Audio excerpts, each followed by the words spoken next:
Amis internautes, enquête 221 dalen ak jàmm, vous êtes à votre premier numéro d'émission li ci ginnaaw comme ni leen ko waxee woon ci bande-annonce bi ku ko dégg rek xam ne fausse la. alors tey jii ki nga xamante ne nag moom la ñuy dalal mu wax ne li nga xamante ne nag moo nekk ci li ci ginnaaw daal ñuy nag sekk ak ñun waxtaan muy nag koo xamante ne kenn dootu ko présenté fii ci diwaanu Sénégal rawatina nag ci milieu bi di milieu cinéma xanaa rek ma bàyyi ko mu nuyu Soukeye nuyu naa la.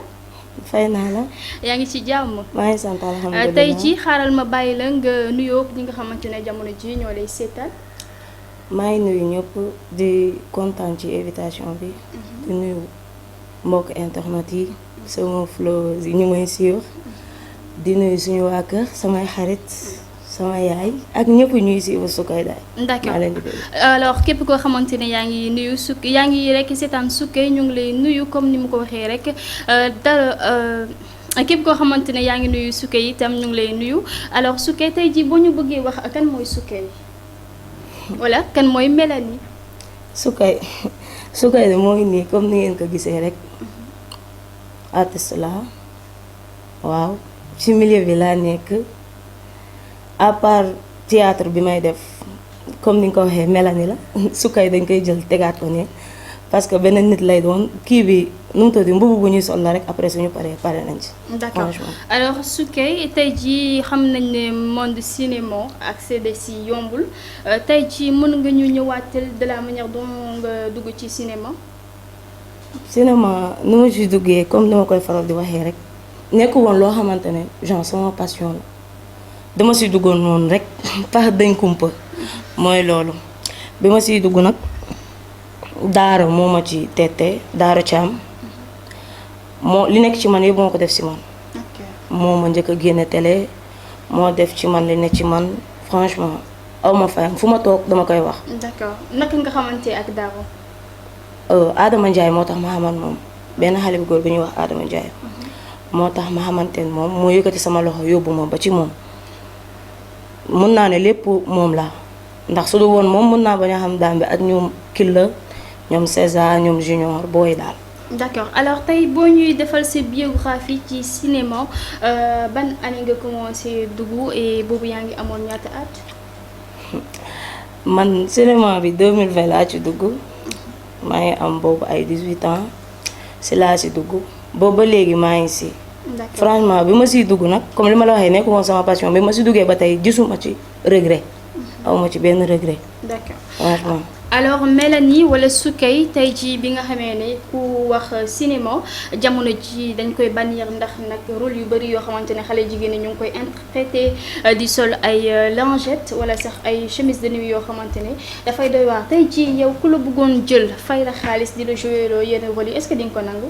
non franchement duma ko def parce que succès jaru ko xaalis jaru ko aussi loolu soo ko defee ci YouTube bi lay des ba ngay am ay doom ay sëtaat noonu lay demee maanaam mënatoo jaay sax sénégalais lu leen saf surtout jamono ji nga xamante ne vaar dafa gaaw xamoo fooy mujjee ak nan ngay mujjee nga jékki-jékki ñu vaar la fii beneen affaire te man dama part xëy na peut-être ñi koy def ñooñu ànd nañ ci seen conscience tranquille waaye xëy na peut-être buzz moo leen si dugal wala ñu xam leen affaire yooyu mais man franchement loolu moom duma ko def. d'accord Soukeye ñu gis nag jeunes yu bari jamono ji ñu ngi nag daal jël embrasser milieu cinématographie bi nga xamante ne ku nekk même bu fekkee sa jàng soriwul et tout est-ce que yow bokk nga ci jeunes yi nga xamante ne dañuy def formation bien avant ñuy dugg ci milieu bi.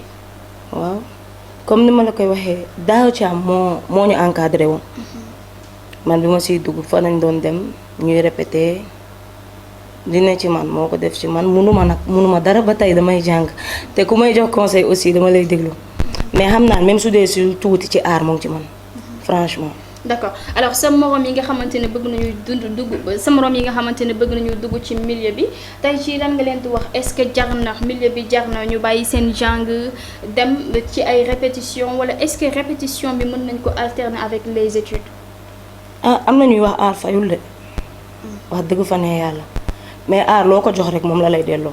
ok maanaam am na ñoo xam dañ see dugg juste pour nañ leen xam wala buzz affaire yooyu moo leen si dugal mais loolu su nekkee loolu moo la si dugal doo dem ak sa xel te proposition boo gis da nga koy jël mais su nekkee loo koo xamante ne amour moo ko si dugal mun na si am lu gën a kawe njottam que lu tax mu dugg ci buñ ko engagé daal neexul de neexulu kenn tamit te aar fi mu nekkoon ba tey jógewu fa mais dafa am yeneen yu laxasu si biir yoo xamante ne bokku si comme benn xale bu ñëw gis kii jénn na télé moom tamit bëgg na jénn télé parce que gis nañ ñi xam nañ ko mu ñëw dugg si am na rythme bu mu siy duggee rek beneen affaire nañu def du si am dara lu mu taxoon mu dugg si du si am ba pare en plus dina ko yàqal jàngam comme ni nga ko waxee su dee élève la perte temps la dina yàq avenir am. d'accord alors ñu mën a xaarandi Mélanie wala Soukeye ci ay facettes yu bari ci biir milieu bi.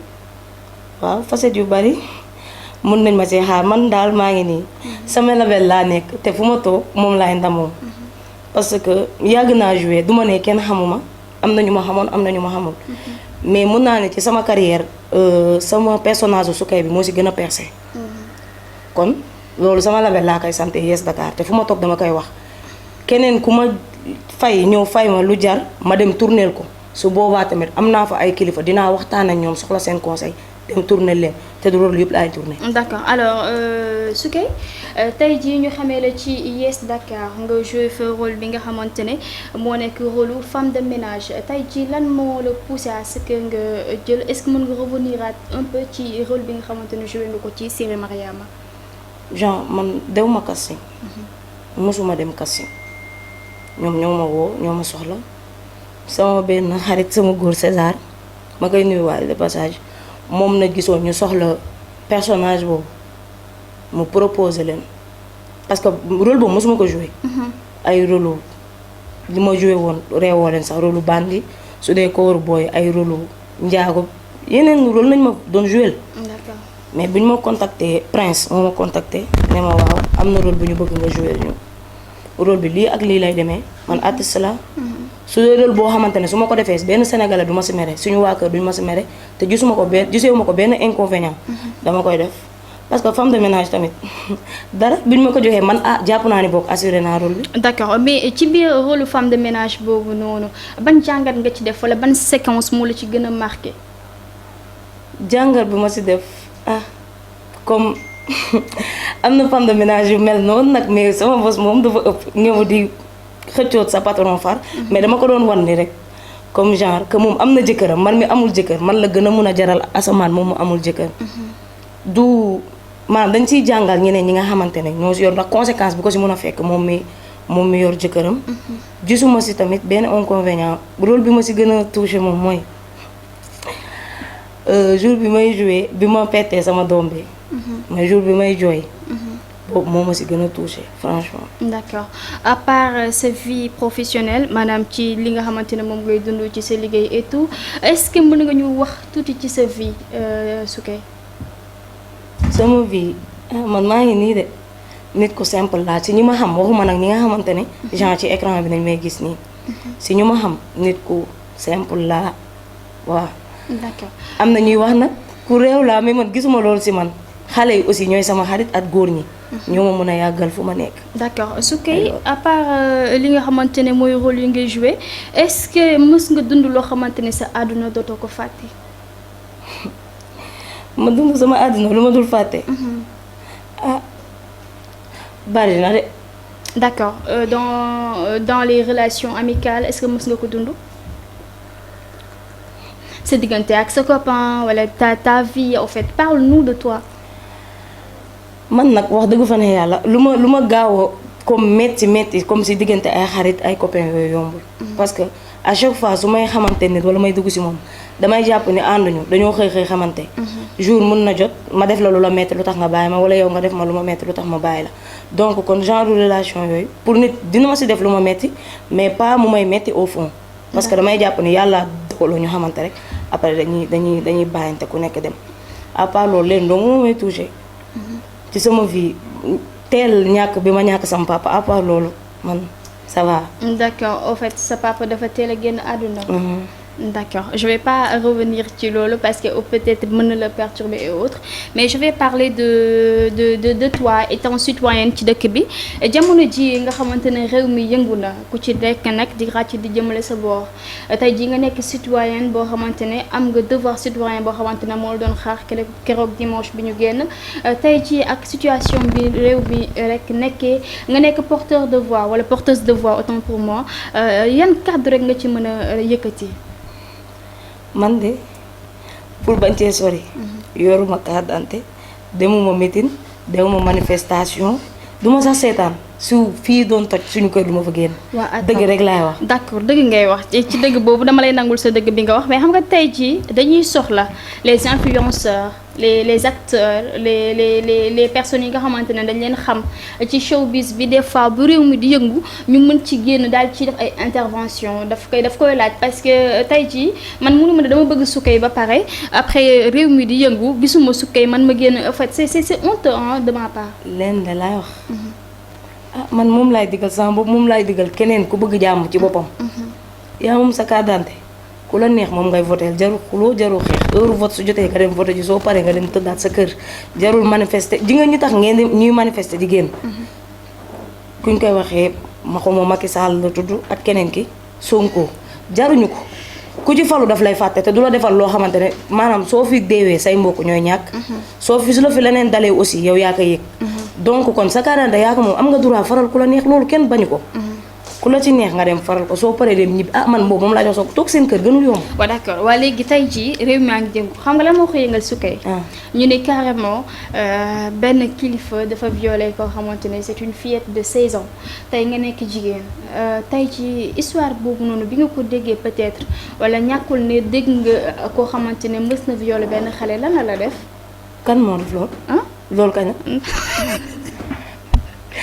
non sérieusement yëguma ko. waaw d'accord dañuy wax gel bi génn wax ne Sonko la wala. non bokkut ak boobu dafa am benn kilifa APR bu mag boo xamante ne dafa violé jànkam. am 16 ans waaw. APR mooy ñan ñoom ak sax. waaw. yow tey ci loolu histoire bu ba nga ko déggee en tant que jigéen.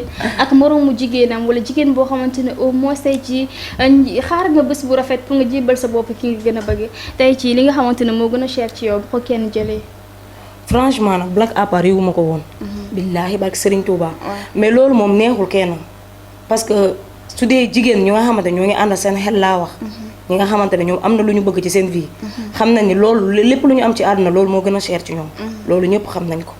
donc kon soo ko jëlee si moom surtout ak force loolu doonoon lu neex kenn te du ñu neex ñun ñii en tant que jigéen bu ñu doon waxuma laan moom mi nga xamante ne moo ko dal. franchement mu doon daan dooleem nag. waaw doon daan dooleem en plus nekk xale bu ndaw 16 ans xam nga ni kooku du mag même su nekkoon dafa am 50 ans sax amuñu droit jël ko si moom parce que loolu moom la te moom moo ko moom. tu vois doon na neex nag mu bàyyi ba am jëkkëram mu sagal boppam sagal ay mbokkam parce que loolu moo neex ñëpp moo neex ay mbokkam. d'accord. léegi li nga xamante ne moom lay situé suñu débat tey ji gis nañu Ousmane Sonko Adji Sarr ku ci nekk nag doon ci yëkkati ay kàddu di ci wax ba ci ay ONG internationale ne dañuy jël la défense la défense d'Adji Sarr loolu yëpp mu xew fii tey ci ñu ne nag la personne qui a violé cette fillette de 18 ans ci mouvance présidentielle la nekkoon maanaam nekkoon na nag ministre ci rek nguuru président Macky Sall gi ñuy xaare nag suite ndax yaay ji nee na ba mu defee ak léegi yàgg na ci booru tabaski bi la woon ak léegi jamono ji ba tey kenn nag déggagul suite ci boobu la mbir tey ci ban conseil nga koy jox moom xale bu jigéen bi nga xamante ne moom la ñu violé. ki ñu violé te nga ne dafa am 16 ans. waaw loolu tamit waruñoo bàyyi mu sedd moom parce que loolu du kii bu ndaw genre du délit bu ndaw su doon mag sax amuñu droit bi waxuma la xale bu tuuti mais dëkk bi amul loi surtout maa nga ne foofu la bokk xaw ma APR xaw ma. waaw du mujj fenn. billaahi du mujj fenn parce que ñoom pouvoir nañuy dundee ak nit ñi. moom nañ dala dundee ak ñun ba fu ñu toll nii. pouvoir nañu continuer dundee ñun instant yi wax jooju dañ koy bëlëfe jàllaat ci leneen. mais bu mu bàyyi moom wax dëgg fa ne yàlla. parce que loolu neexul ci kenn te su doon man mii du ma xëy topp ba lu ma si am jël. depuis 2020 ba 2022 le temps bi nga xamante ne muy 2 ans yoo xamante ne def nga ko ci biir aar bi ani lan moo la ci gën a marqué. lu ma dul fàtte moom ba à chaque fois wax loolu dafa may jàpp ba léegi nii su ma arrivé sama xel day dem si jour boobu noonu.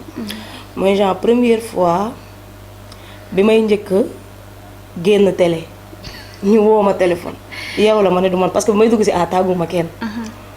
ñu wax jëm kaw jëm suuf ma ne du man. sama papa woo ma conseil bu ma jox mooy xamal sa bopp xamal li la si dugal.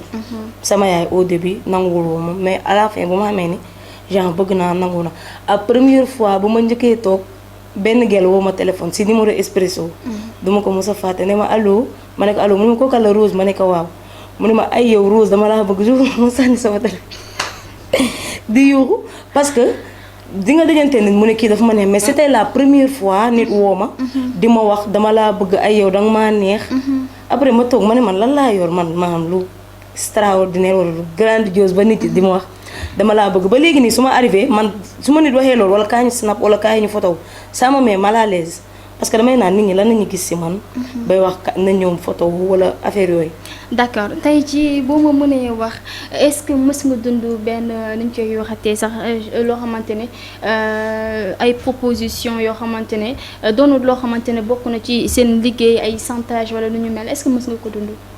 non man moom kenn mësuma chantage mais proposition yi moom du fi bañ du fi dañ du moins.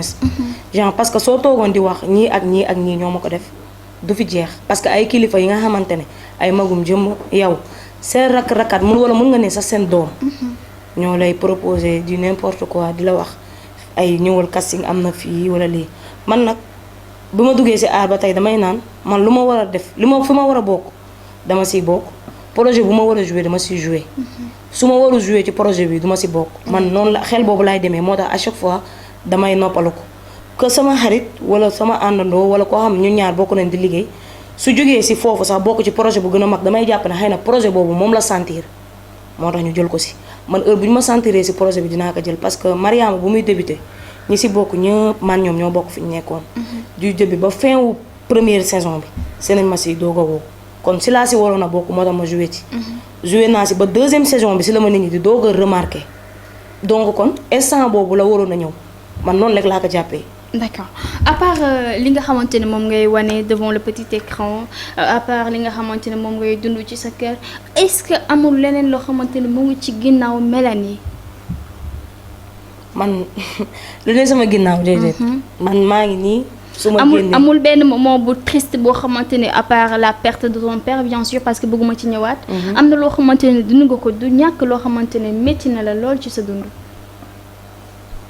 moo tax ma ne la jamono ji xëy na peut-être daloon na ma ay jamono te lu metti moom bugguma di ko fàttaliku.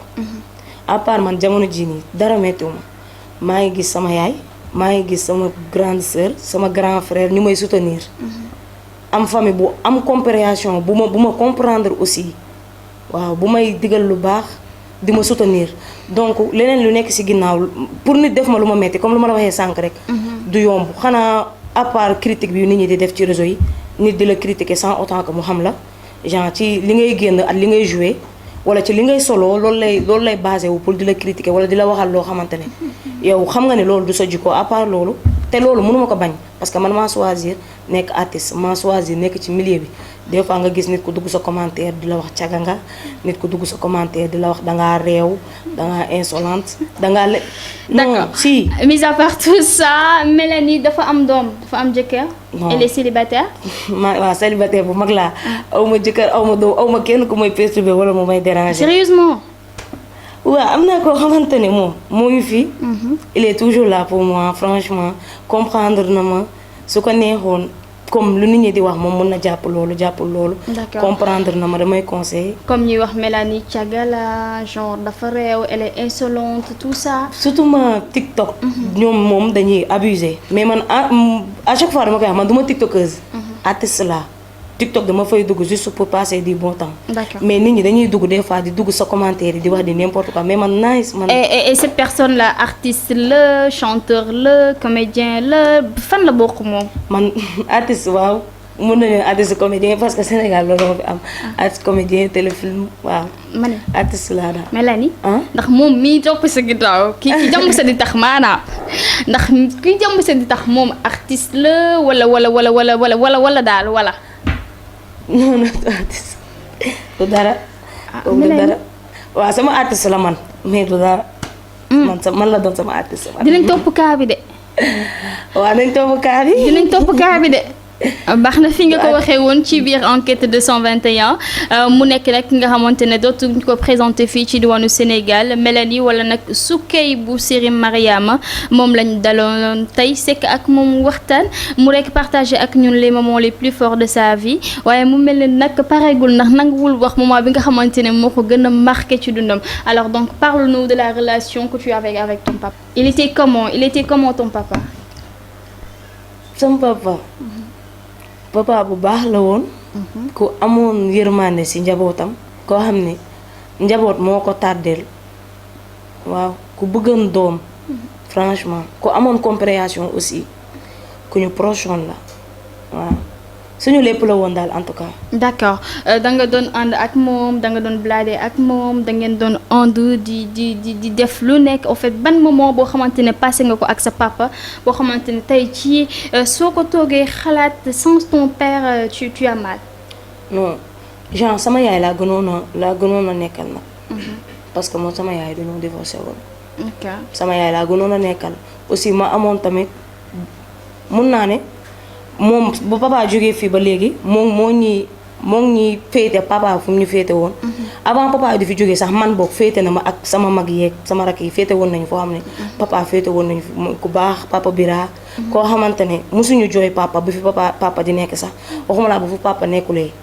ku ñu comprendre la ku ñu bëgg la aussi. wax dëgg fa ne yàlla man moom laa xam ba ni may màggee. ba ni may xàmmee si laay doo ko xam sam papa parce que moo ma yar. kooku tamit lu ne si man yëpp moom moo ko def si man. franchement papa Bira ku bëgg njaboot tamit ku respecté njabootam. à part loolu sam papa moment bi ma doon passé ak moom presque lépp téléphone la. su ma woowee soxla xaalis semaine bi ma war a soxlawaat xaalis damay dem lijjanti ordonnance bind ko ne ko allo papa feebar naa de. instant yi dama feebar mu ne danga feebar dem nga hôpital. mu ne ko waa dem naa hôpital kay bind nañ ma ordonnance sax xaaral ma envoyé la ko vite fait day perturbé wu que même su dee doon jox na ma xaalis si biir semaine bi sax. kut ko kut da koy lijjantiwaat pour envoyé waat ma xaalis bi. xam nga ni kooku ku bëgg njaboot la. ku respecté woon njaboot la. franchement. tey jii ñu bàyyi la nga ñaanal ko. waa di ko ñaanal suuf oyof ci kawam àjjana doon këram foofu noonu mu nekk. gënal ko fii nii mu jógee. tey su fekkoon en fait il était en fait tey jii bu fekkoon ne il était en face de toi lan nga koy wax bu fekkoon dañ la wax ne la wax ko li nga xamante ne moom nga koy mujjee wax balaa mu fiy jógee lan lay doon. loolu moom su doon lu ñu may wax la kon mu toog fi ba ci kanam laa koy wax. d'accord wax dëgg fa ne yàlla parce que soxla nañ ko. D'accord, mais moi je disais comme ça ñu ne Mor mu ngi sama kanam Ibrahima mu ngi sama kanam et dans une seconde ils vont quitter ce bas monde après ñu ne ma wax leen li nga xamante ne mooy nekk sa dernier mot ak ñoom lan lay doon. papa comme je sais pas ndax jàkkaarloo ak nit koo xamante ne neenañ la comme tu le dis neenañ la dafa war a dem. yow sa xel amul si leen lu muy mën a nekk looy mënti gis ci sa àdduna nga toog mu toog moo lay gënal que mu dem.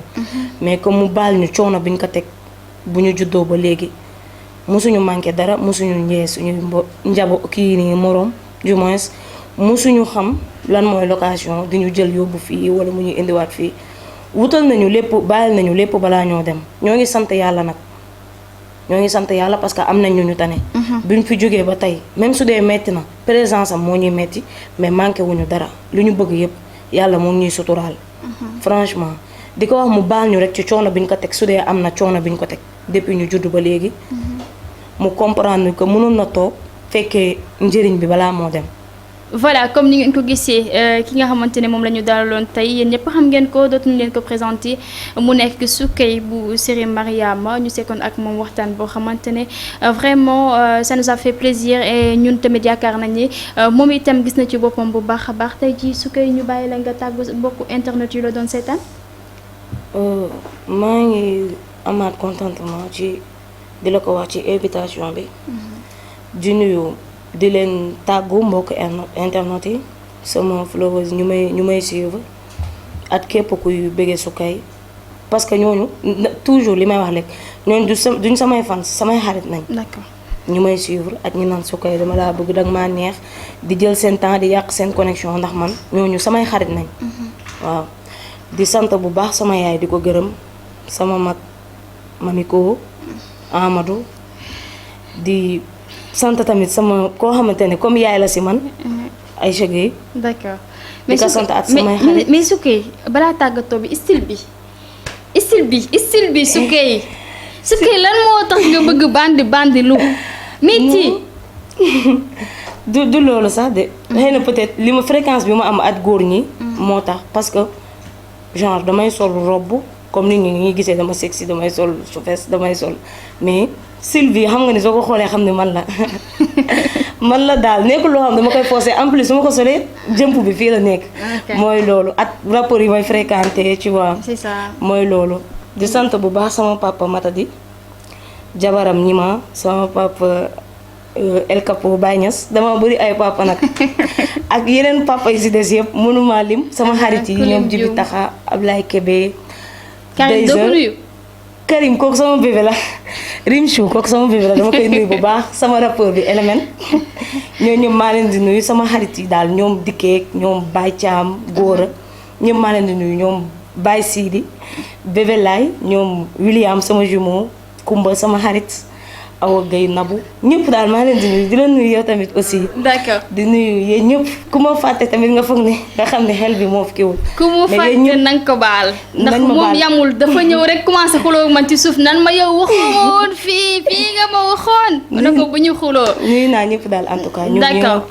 ok kon mbokki internautes yi fii la ñuy yem ak yéen ci suñu première numéro émission li ci ginnaaw tey ji nag ku ñu dalaloon waxoon naa leen ko ci début bi kon du ma ci jaaraat ci fin bi di leen jox dig daje ba ci beneen numéro émission incha allah.